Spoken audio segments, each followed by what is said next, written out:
au-dessus de tout nom. Il est reconnu pour son combat. Il combat le bon combat, le combat de la foi. On reconnaît, on voit un chrétien, on voit nos frères, nos sœurs, par sa vision de garantie, son âme est sauvée. Un enfant de Dieu, un chrétien, il est certain que son âme a une place dans le ciel, parce que Jésus-Christ a tout accompli pour lui. C'est garanti. C'est un garantie prolongée. On a ça sur les voitures, hein, garantie prolongée, mais nous, c'est vraiment une garantie prolongée. Notre âme est garantie pour l'éternité. On peut reconnaître un enfant de Dieu par sa fidélité, parce que c'est un croyant à 100%. J'aime ça dire ça, hein? Un croyant à 100%. Donc, on a cette faculté de voir. Merci Seigneur que je suis une créature si merveilleuse. Ça dit dans le psaume 139, 14. On a cette faculté de voir, on a cette faculté de pouvoir aimer le Seigneur, puis de savoir qui nous regarde. Qui nous regarde. On va prier. Seigneur, on se penche devant toi. On veut que tu nous vois, Seigneur, comme les enfants de ta parole. On te demande donc qu'on puisse vraiment te rendre gloire d'abord pour le fait que tu nous as donné la vision, tu t'es occupé de nous à 100% dans les moindres détails.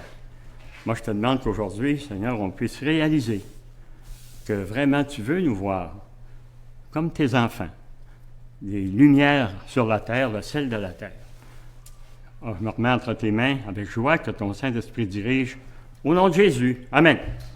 Revenons dans notre psaume. Regardez au verset 3. Quand les fondements sont renversés, le juste, que fera-t-il? Quand les fondements sont renversés, le juste, que fera-t-il? Il faut admettre que notre société, en 2021, est divisée. Hein? Disons que c'est dur à gérer. Dans tous les coins, dans toutes les parties de la société, c'est presque ingérable. Quand on voit les gouvernements, les guerres partout, toutes ces choses, c'est vraiment difficile. C'est une société qui a besoin de Dieu de plus en plus, puis a besoin des enfants de Dieu, vraiment lumière dans ce monde. Quand je me regarde, moi, quand je me regarde avec les yeux de Dieu, qu'est-ce que je vois? Qu'est-ce que Dieu voit en moi? Est-ce qu'il voit en moi, premièrement, un cœur régénéré? Est-ce que je suis né de nouveau? Venez avec moi dans Jean au chapitre 3. Est-ce que je suis né de nouveau? L'Évangile de Jean au chapitre 3. Ça, c'est très important. Qu'est-ce que Dieu voit? Mon cœur régénéré. Vous allez voir, Jean chapitre 3, Jésus nous l'explique. Et, c'est vraiment quelque chose d'important. Dieu veut voir notre cœur vivant pour lui. Pour lui. Jean 3, verset 3. Jésus lui répondit, « En vérité, je te le dis, si un homme ne naît de nouveau, il ne peut voir le royaume de Dieu. » Nicodème lui dit, « Comment un homme peut-il naître quand il est vieux? Peut-il rentrer dans le sein de sa mère et naître? » Jésus répondit, « En vérité, je te le dis, si un homme ne naît d'eau et d'esprit, il ne peut entrer dans le royaume de Dieu. Ce qui est né de la chair est chair, ce qui est né de l'esprit est esprit. » Comment expliquer ça, hein? La façon la plus simple, c'est de comprendre que notre âme, notre vie est morte pour Dieu. On est mort. Pourquoi qu'on est mort? À cause du péché. À cause du péché. Dans Romains chapitre 6, verset 23, il dit « Car le salaire du péché, c'est la mort. » Le péché nous sépare de Dieu. C'est pourquoi Dieu a dit à Nicodème, qui était un savant dans le temps, il faut que tu naisses de nouveau. Il faut que tu naisses de nouveau. Dieu, quand il nous regarde, il veut savoir si notre cœur est régénéré, si on est vivant, si on connaît bien l'Évangile. On sait que Dieu est venu sur la terre, Dieu a pris un corps humain, puis il est venu marcher avec nous autres. Il nous a enseigné l'Évangile, il est mort sur la croix pour payer le prix de tes péchés à toi. Il est ressuscité, il est vivant pour accorder la vie éternelle. Quand on demande pardon à Jésus, le ressuscité, on dit « Pardonne les péchés de ma vie, rentre dans mon cœur, puis sauve-moi », automatiquement, notre cœur, notre âme reprend vie. On est de nouveau. On est né de nouveau. Est-ce que, quand Dieu te regarde, est-ce que tu es né de nouveau? Ça, c'est la première chose.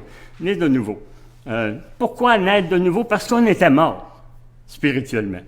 Jésus dit « Je suis le chemin, la vérité et la vie, comme Normand dit ce matin, nul ne vient au Père que par moi. Dites-vous bien ça. C'est impossible d'aller au ciel sans Jésus-Christ. Il est le chemin, la vérité et la vie. Oubliez les 5000 religions et plus et sectes sur la terre, dont la religion de notre État. Oubliez tout ça. C'est Jésus-Christ qui est le Sauveur, rien d'autre. C'est appelé par lui qu'on est de nouveau. Dans la parole de Dieu, dans Romains chapitre 8, ça dit « Car j'ai l'assurance que ni la mort, ni la vie, ni les anges, ni la domination, ni les choses présentes, ni les choses à venir, ni les puissances, ni la hauteur, ni la profondeur, ni aucune autre créature ne pourra nous séparer de l'amour de Dieu. » Quand on est né de nouveau, on est né de nouveau pour l'éternité. Ses yeux regardent un enfant de Dieu. Quand on accepte Jésus-Christ, Dieu nous adopte. Comme son fils, on devient un enfant de Dieu. C'est merveilleux, c'est pour l'éternité. On a une garantie prolongée. On est assuré pour la vie éternelle. Alors, vraiment, le résultat de naître de nouveau, ça peut se résumer par « j'ai l'assurance de mon salut, je suis certain d'aller au ciel, je n'ai aucun doute que mon âme est sauvée. » Vraiment, là, je vous invite à laisser le Saint-Esprit augmenter dans votre cœur cette certitude que vous avez la vie éternelle. Ça me fait penser, ça, à M. Dominique Beauseigle, notre voisin. Lui, à qui je témoignais depuis longtemps, il était à Michel Sarrazin dans ses derniers jours. Il y avait un prêtre qui était venu le voir, puis etc. Mais il n'était pas satisfait. Il dit à sa femme, il dit « Fais-moi venir Olivier Côté. » J'ai été le voir, puis il est né de nouveau juste avant de mourir. Il a accepté Jésus-Christ juste avant de partir. Dans ma carrière de pasteur, 43 ans, j'ai souvent entendu dire « J'ai peur de mourir. » Avez-vous déjà entendu ça, hein? « J'ai peur de mourir. » J'ai donc peur de mourir. J'ai dit « Si tu as peur de mourir, c'est simplement parce que tu n'as pas la connaissance. » Vous savez, la connaissance, ça chasse la peur. Ça chasse la peur. Je me souviens, un père de famille racontait que son petit garçon de 5 ans, il n'arrivait pas à dormir parce qu'il avait peur du noir. Aussitôt que les lumières se fermaient, il avait peur, puis il venait tout. Son père, il dit, c'est parce que tu ne connais pas l'obscurité. Si tu connaissais l'obscurité, tu n'aurais pas peur. La noirceur, c'est ce qui nous enveloppe la nuit pour se reposer. Il n'y a pas de fantôme dans l'obscurité, là. C'est juste quelque chose de doux pour qu'on puisse bien se reposer. Ah ouais, le petit garçon, il n'a jamais eu peur dans le noir. La connaissance enlève la peur.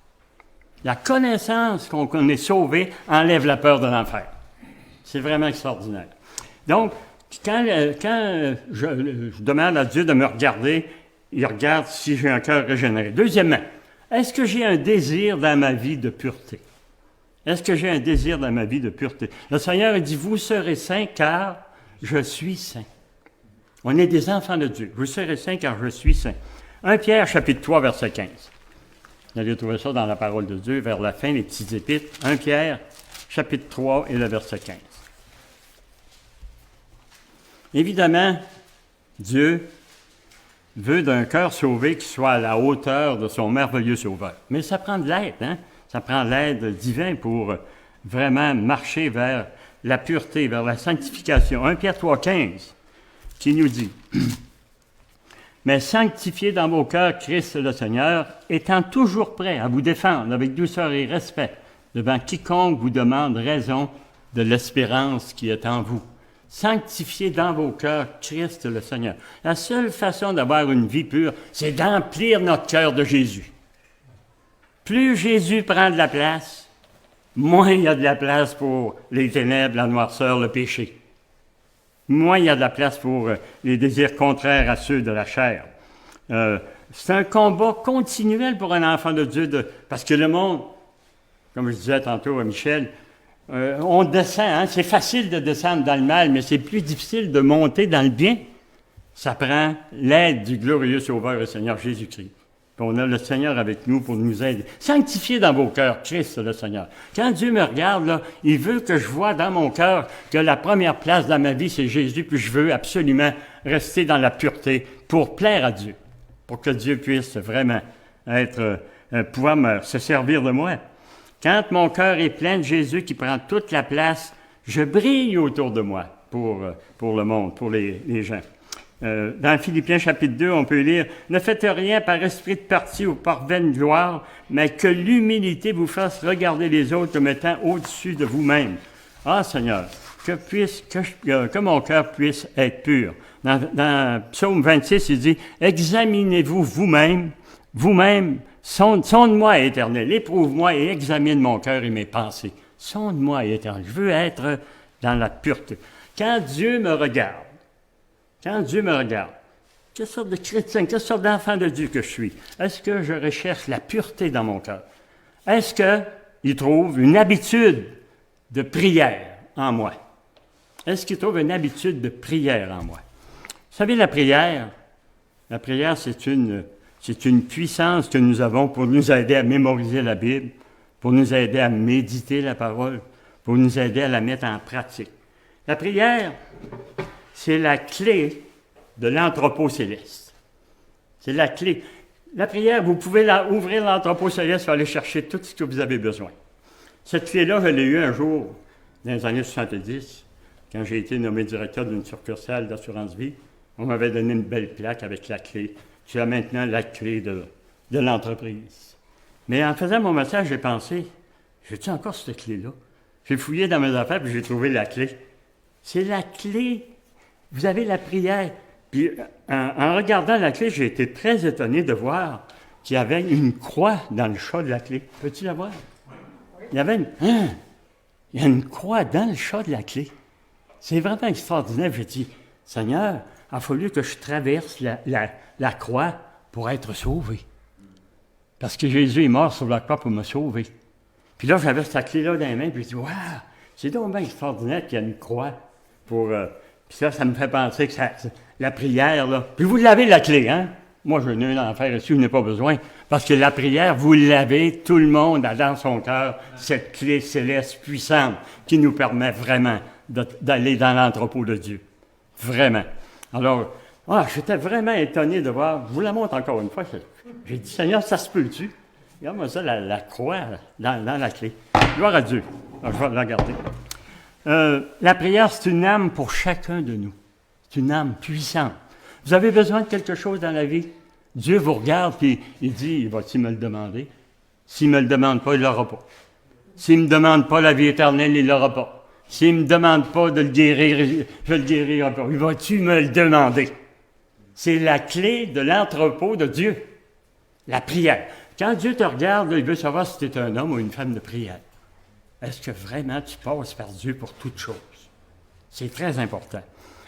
La prière, c'est une arme pour toi. Le jour, moi je me rappelle, le jour de ma première prière, vraiment, où Dieu a répondu. Je connaissais des prières avant, là. J'en avais appris à l'école, hein. Ô bon et très doux Jésus, me voici agenouillé en ta très sainte présence. Je vous prie, je vous conjure avec la faveur de mon âme de daigner graver dans mon cœur de vifs sentiments de foi, d'espérance et de charité. Je connaissais des prières. Pater noster, qui est in celi, sanctificetum nomen tuum, adveniat regnum tuum, fiat voluntas tuas. Je connaissais des prières. Je vous salue Marie, etc. Mais ça ne vaut rien. La seule prière qui vaut quelque chose, c'est parler directement à Dieu avec tes mots. C'est ça que Dieu veut. Seigneur, j'ai affaire à toi. Je veux te parler aujourd'hui. Quand Dieu te regarde, il veut savoir si tu es une personne de prière. Si vraiment tu passes par Dieu pour toute chose. Il veut savoir. Il veut savoir si vraiment. Le Dieu que nous prions, imaginez-vous donc, il répond aux prières. Il répond aux prières, là. On a des réponses. Cette semaine, moi, j'ai eu au moins 3 réponses aux prières. Au moins 3, que je me rappelle, qui m'ont encouragé, qui ont... merci Seigneur. Je suis persuadé que vous avez eu des réponses aux prières. Si vous n'avez pas eu de réponse, c'est parce que vous n'avez pas demandé. Demandez et vous recevrez. Quand Dieu te regarde, ses yeux regardent, quand Dieu te regarde, il veut savoir si tu es un homme ou une femme de prière, un chrétien, un enfant de Dieu qui prie. Voilà. La persévérance dans la prière. Vous vous rappelez Daniel, hein? Daniel, devant Nebuchadnezzar, il a prié le Seigneur, puis il a réussi à aller chercher le rêve de Nebuchadnezzar, la prière. Richard Gimael, moi je prie pour lui chez Maxi, chez nous, Maxi, là, pas loin de chez nous. Richard Gimael, il ramasse les paniers, Puis là, actuellement, c'est lui qui fait laver les mains en entrant. Là. Ça fait 35 ans que j'y parle du Seigneur. Là. C'est pour dire que c'est pas nous autres qui sauvent. Hein? Puis là, il n'est pas sauvé encore. Mais il m'appelle. Ah, bonjour, mon pasteur. Appelle-moi pas mon pasteur. Je ne suis pas encore ton pasteur. Quand tu auras accepté Jésus-Christ comme ton sauveur, tu me diras ça. Il n'est pas sauvé encore.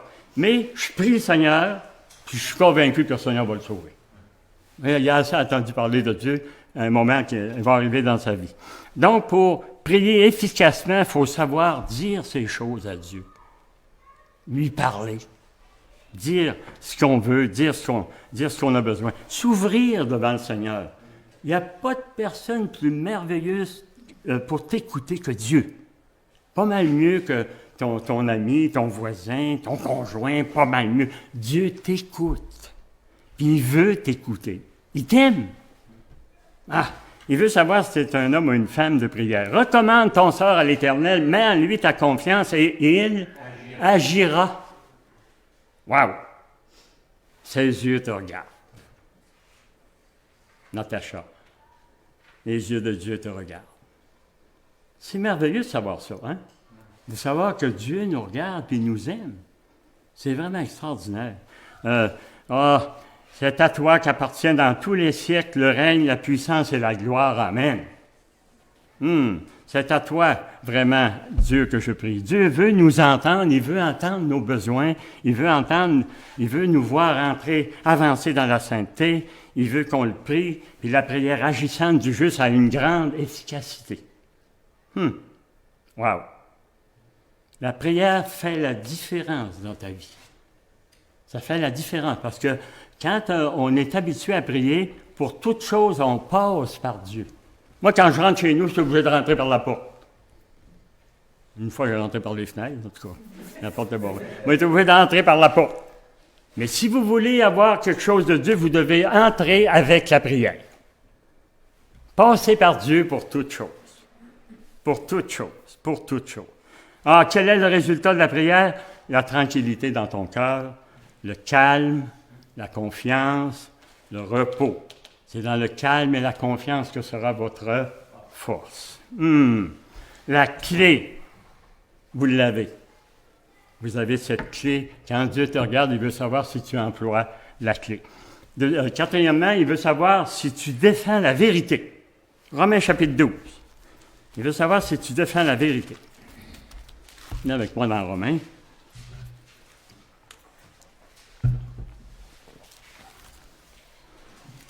Tout de suite après les actes, on a Romains.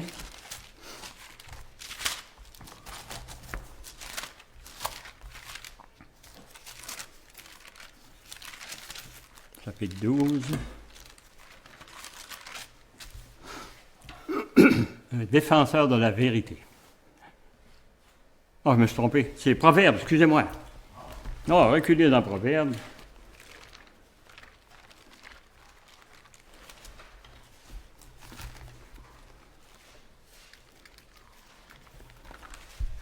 Proverbe 12.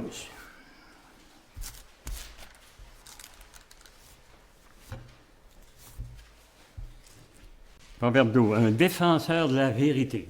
Quand Dieu me regarde, il veut que je sois un défenseur. Proverbe 12, verset 22, qui nous dit « Les lèvres fausses sont en horreur à l'Éternel, mais ceux qui agissent avec vérité lui sont agréables. » Wow! Ceux qui agissent avec vérité lui sont agréables. Vous savez, la vérité trébuche sur la place publique. C'est écrit dans la parole de Dieu. La vérité trébuche sur la place publique. Ce que je me prépare à faire ou à dire, il faut qu'il soit approuvé de Dieu, il faut que ce soit vrai. On ne peut pas tricher Dieu. Dieu est authentique, Dieu est véridique. Il nous regarde, il nous voit, ses yeux regardent, il dit, qu'est-ce qu'il fait là? Il dit, c'est pas tout à fait exact. Voyons, la vérité. Dieu veut qu'on soit authentique. La parole de Dieu est vraie. On a la vérité entre les mains. La parole de Dieu est là pour nous garder dans la vérité. Je suis convaincu que Dieu est vrai. Amen? Amen. Si Dieu est vrai, je dois vivre vérité. Je dois vivre dans la vérité, selon la parole de Dieu. Alors, vraiment un défenseur de la vérité. Parce que tu connais mon fils, tu connais la vérité, tu dois marcher dans la vérité. En tout temps. Avec toi-même. La vérité avec toi-même d'abord. Est-ce que moi-même, je suis vraiment dans la vérité avec mon Dieu. Si je veux être dans la vérité avec les autres, il faut que je sois dans la vérité avec moi-même. D'ailleurs, c'est un commandement. Tu aimeras le Seigneur ton Dieu de tout ton cœur, de toute ton âme, de toutes tes forces et de toute ta pensée, et tu aimeras ton prochain comme toi-même. Puis l'aimer dans la vérité, il faut que tu te connaisses. Est-ce que tu te connais? Quelle sorte de personne? Quand Dieu te regarde, qui es-tu? Qui es-tu? La parole de Dieu va te faire découvrir. La vérité vous affranchira. Vous savez, il y a des menteurs dans le monde, hein? Vous savez ça, hein? Je ne vous annonce pas de nouvelles, là. C'est plein de mensonges dans le monde. Puis le père du mensonge, il aime ça, hein? Le diable, c'est le père du mensonge. Savez-vous qu'un mensonge, ça enchaîne? On est enchaîné par un mensonge. Tôt ou tard, un mensonge, là, ça va éclater. Tandis que la vérité nous libère. Vous serez affranchis par la vérité. Affranchis par la vérité. Ah, le mensonge. Seigneur, c'est comme s'il nous dirait, apprends à me connaître dans la vérité, là, puis tu vas marcher dans la joie, dans la paix, dans la sûreté. Jésus était authentique. Venez à moi, vous tous qui êtes fatigués, chargés, je vous donnerai du repos dans la vérité. Ce ne sera pas un repos à peu près, ça va être un repos parfait. Une grande vérité. Une grande vérité, c'est l'Évangile. L'Évangile a la puissance de Dieu pour le salut de quiconque croit. L'Évangile. Sachez amener l'Évangile à quelqu'un. L'Évangile, c'est tout simplement dire qu'est-ce que Jésus-Christ a fait dans ce monde. C'est tout simplement rappeler le merveilleux passage de Dieu qui a pris un corps en Jésus-Christ qui est venu avec nous autres pendant 33 ans pour payer le prix de nos péchés sur la croix. L'Évangile, ça c'est la plus grande vérité que vous devez calquer dans vos cœurs, greffer dans vos cœurs. La merveilleuse dimension de la vérité, ça se fait dans l'amour et dans la vérité. La Bible est le sujet de l'Évangile. C'est la réalité. Bon, j'aime la parole de Dieu, parce que c'est vrai. Tout ce que je lis, ça me permet de m'améliorer. Ça me permet d'être meilleur devant Dieu. Ça me permet que Dieu me regarde de mieux en mieux. Meilleur en meilleur. La parole de Dieu, la vérité, c'est l'amour, la consolation, la transformation. Prenez le temps de méditer la vérité. Dieu n'est pas un homme, il est un Père juste et parfait, il n'abandonne jamais, il aime en tout temps. Je t'aime d'un amour éternel, c'est pourquoi je te conserve ma bonté. Oui, Dieu nous regarde. Quand Dieu me regarde, est-ce qu'il voit en moi une foi vivante? Est-ce qu'il voit en moi une foi vivante? Oui, moi j'aime dire qu'il faut croire. Tant qu'à être un chrétien, là, aussi bien l'être, hein? N'est-ce pas? Pour pouvoir être un chrétien à peu près, là. Croire à 100%. Seigneur, augmente-nous la foi, a dit les disciples, puis marcher avec Jésus. Imaginez-vous comment est-ce que nous autres, on a besoin de demander à Dieu d'augmenter notre foi. Notre mesure de foi doit grandir. Quand on lit la Genèse, notre foi grandit. Quand on lit Exode, elle grandit. Quand on passe au travers de tous les livres de la Bible, notre foi grandit. On arrive à l'Apocalypse et notre foi a pris de l'ampleur.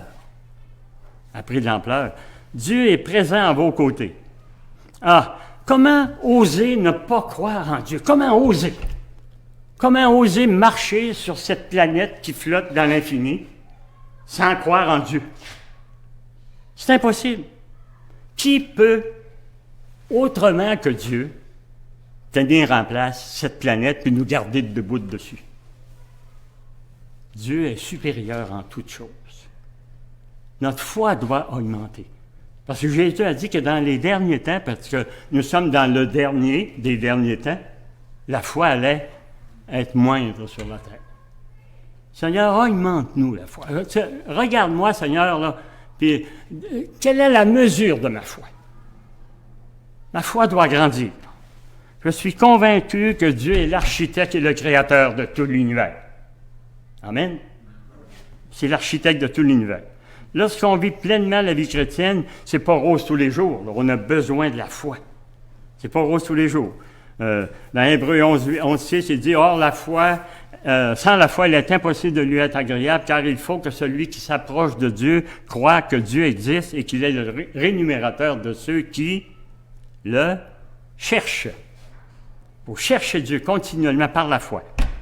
Ah, compte les bienfaits de Dieu, dit le cantique, hein? Mets-les tous devant mes yeux et tu verras, en les comptant, combien leur nombre est grand. Ah, Seigneur, augmente ma foi. Quand tu me regardes, là, si tu pourrais me donner un pourcentage, ça serait quoi mon pourcentage de foi? J'aimerais que ça soit à 100%. Dieu, regarde-moi, puis je veux être à 100% dans la foi. Mais ceux qui se confient en l'Éternel renouvellent leur force, ils prennent leur vol comme les aigles, ils courent et ne se lassent point, ils marchent et ne se fatiguent point. Avec la foi, dans Ésaïe 40, 31. Moi, je déclare par la foi que Dieu est réel, authentique et parfait. Par la foi. Avant d'être sauvé, j'avais des croyances. Mais des croyances, c'est zéro pour Dieu. C'est la foi qu'il faut. Le monde est plein de croyances. Mais Dieu veut, quand il nous regarde, il veut qu'on marche par la foi. Ah, dans le nom de Jésus, mes forces sont renouvelées, mon énergie est régénérée par la foi. Allez jusqu'au bout de votre chemin de Dieu, avec Dieu. Allez jusqu'au bout. Moi, je demande au Seigneur d'achever la course. Seigneur, je vais achever la course dans la foi. Seigneur, augmente ma foi. Tu me regardes, augmente ma foi. Reconnais-le dans toutes tes voies et il aplanira tes sentiers. Reconnais-le dans toutes tes voies. Il aplanira tes sentiers. Faites confiance à la parole de Dieu. Faites confiance à la parole. Peu importe les circonstances, décidez de marcher par la foi. Par la foi, j'aime que Dieu me regarde. J'aime ça que Dieu me regarde, qu'il dise, bon, lui, il croit en moi, c'est merveilleux. Seigneur, je compte sur toi pour ma prochaine décision. Seigneur, je compte sur toi pour mon implication dans mon travail. Je compte sur toi pour avoir la passion pour gagner des âmes. Je compte sur toi pour la continuation de ma vie chrétienne. La foi. La foi. Dieu va avoir la première place dans nos cœurs et dans nos pensées. Parce que nos pensées ne sont pas ses pensées, puis nos voix ne sont pas ses voix. Ça prend la foi pour vraiment marcher dans la foi. Dieu a des projets de paix, des projets de guérison pour toi, des projets de restauration, des projets de consolation, mais par la foi. Par la foi, briller comme des flambeaux dans le monde, nous dit Philippiens 2,15. Si nous reconnaissons Dieu dans toutes nos voies, il a promis d'aplanir nos sentiers. Savez-vous quelque chose? Si le chemin est difficile, reconnaissez que Dieu est là. Si l'épreuve est dure, reconnaissez que Dieu est là. Il semble ne pas avoir de solution à vos problèmes. Reconnaissez que Jésus est là, que Dieu est là. La maladie te frappe, reconnais que Dieu est là. Tu n'as pas de travail ou tu aimerais améliorer ton travail, reconnais que Dieu est là. Tu as des combats dans ta vie, reconnais que Dieu est là. Je ne sais pas ce qui sera demain, mais reconnais que Dieu est là, par la foi.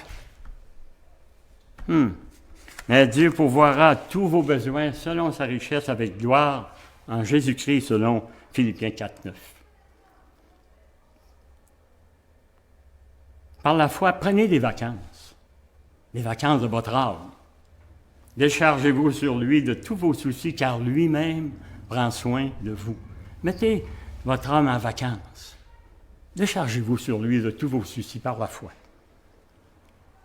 J'aime ce passage de Néhémie 1,5.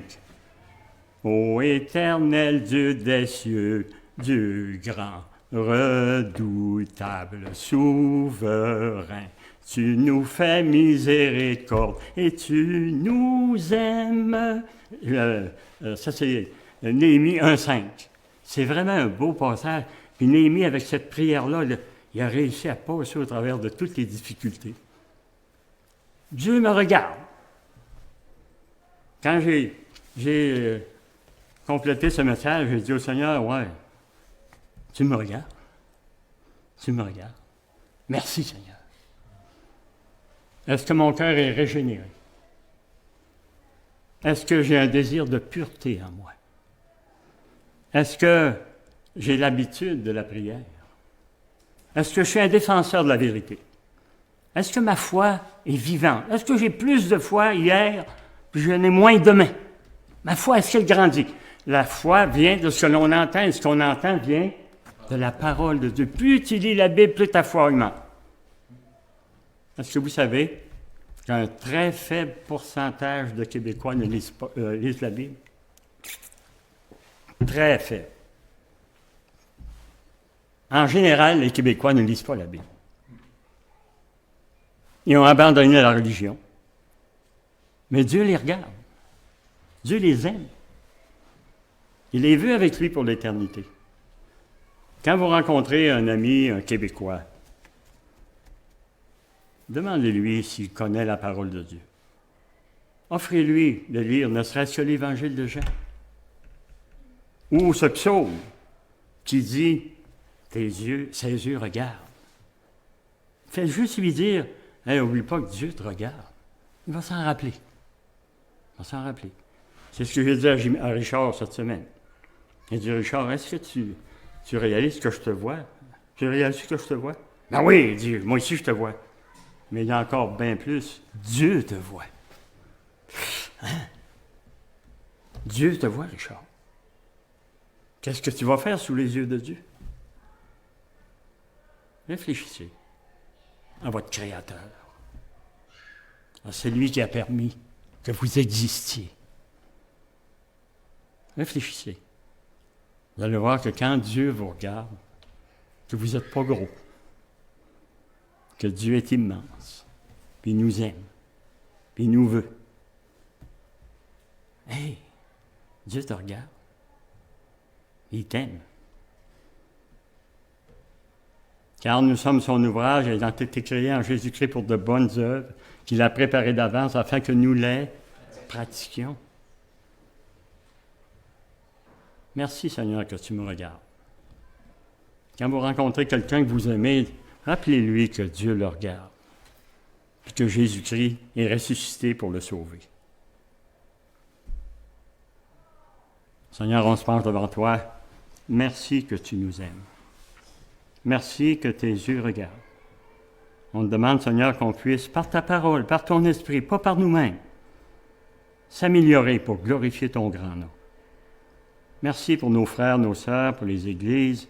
On te demande que tu puisses réveiller les cœurs, les âmes, que l'Évangile puisse être publié de plus en plus, sous tes yeux d'amour, tes yeux de perfection, tes yeux éternels. Merci, Seigneur, que tu nous vois. Dans le nom précieux de Jésus. Amen. Notre frère Luc va venir conduire dans le cantique numéro 250. Un beau